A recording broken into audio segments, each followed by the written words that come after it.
said it or anything, but I kind of sort of, love you. Oh, I fucking love you. Oh. Nick.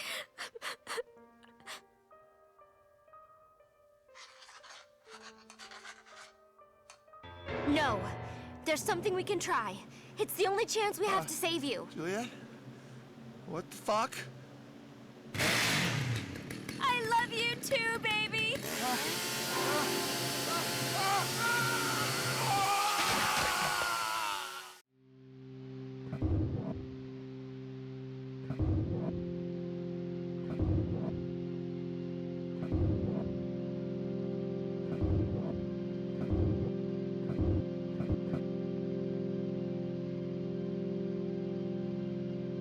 As a lot of you know, I hadn't played a lot of Suda 51 games back in the day. My first one that I was aware of was actually Killer is Dead, followed by Killer 7.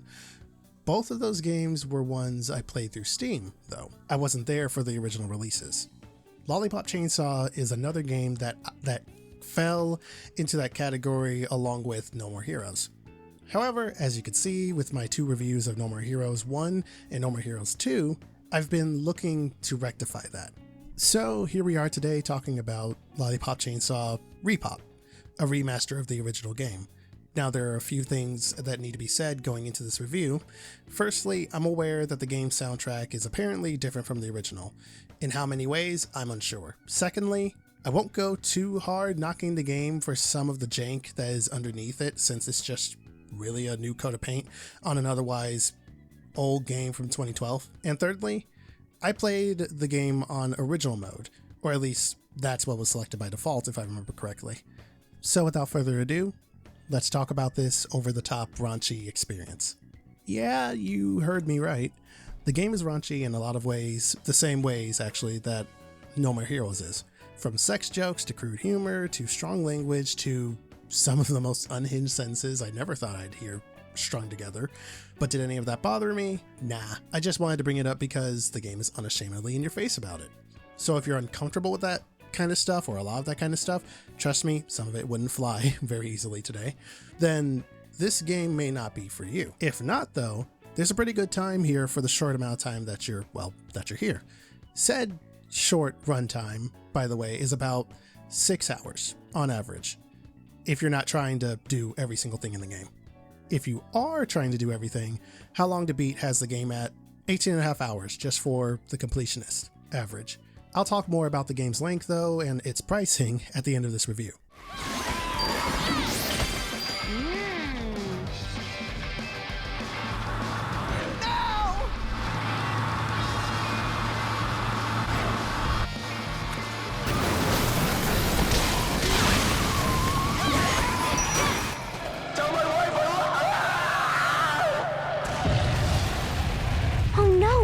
He crashed over by the school and is probably dead!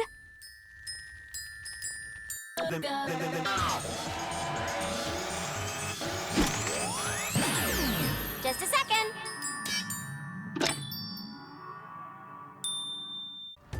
Hey, it's Mom, Juliet. Hope you're taking care of yourself. Don't do anything stupid, okay? In Lollipop Chainsaw RePop, you play as Juliet, a high schooler that also just so happens to be a zombie hunter in a family of zombie hunters. Crazy, I know, but honestly, what do you expect from Suda?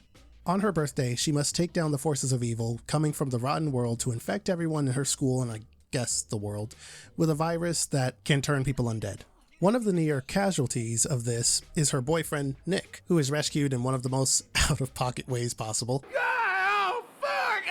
From there, Juliet, with the apprehensive assistance from Nick, who is literally hanging from her hip, attempt to save the world all in one day.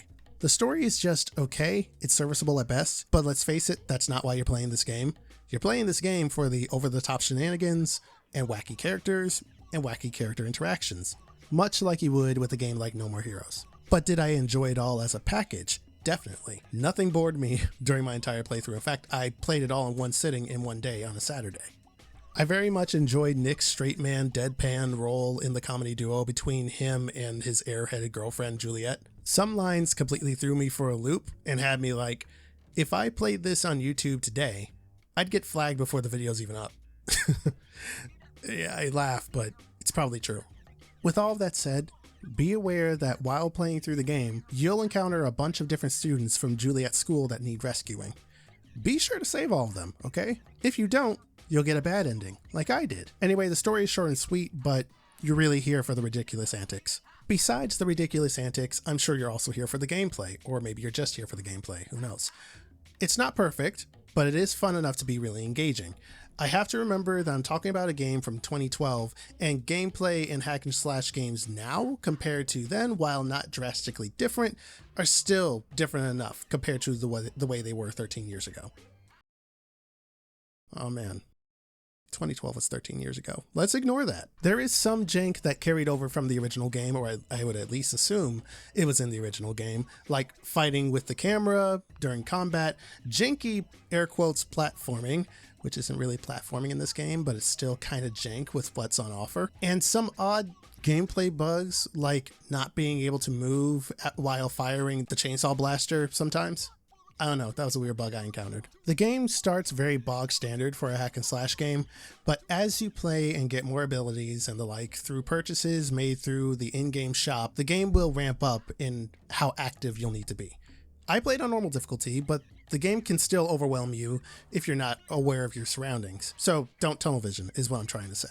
There was only one real point near the end of the game where I died, and it was due to required minigame BS, as I like to call it. I'm not going to spoil it here, but screw that minigame. Seriously, I genuinely did not like it. So much like in No More Heroes, in this game you should expect random minigame moments that help break up the monotony of just hack and slashing all the time.